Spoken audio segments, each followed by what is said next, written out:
Whether you're totally experienced in the kitchen or not, having pre-mixed herbs and spices for different flavors is so convenient and is a huge time saver. So this company actually sent me these particular spices so that I could check them out, test them out, and create this video for you so that you can see exactly what it is that you're getting. So lots of different flavors.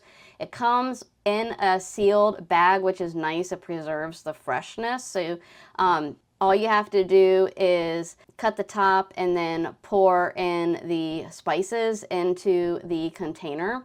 One thing that's really nice is it actually doubles as not just a container, but as a shaker container as well.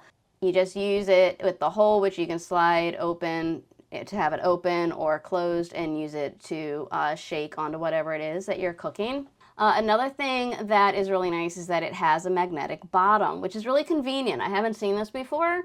So, I mean, we just put it right on our side of our refrigerator, so they're just easy to grab.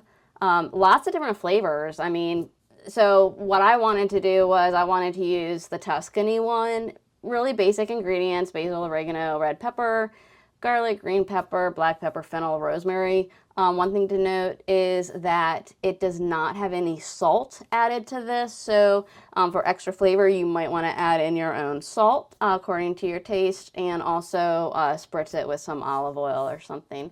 But I just went ahead and shook out the spices right onto both sides of the chicken breast. I cut the chicken breast in half, spread it around, and then I just put it on some parchment paper and I baked it at about 375 for about 20 minutes or until it was fully cooked on the inside. And in the end, it turned out great. It was pleasant, and I was able to have it with some pasta, and I had it the next day in a salad. So it makes a great chicken salad.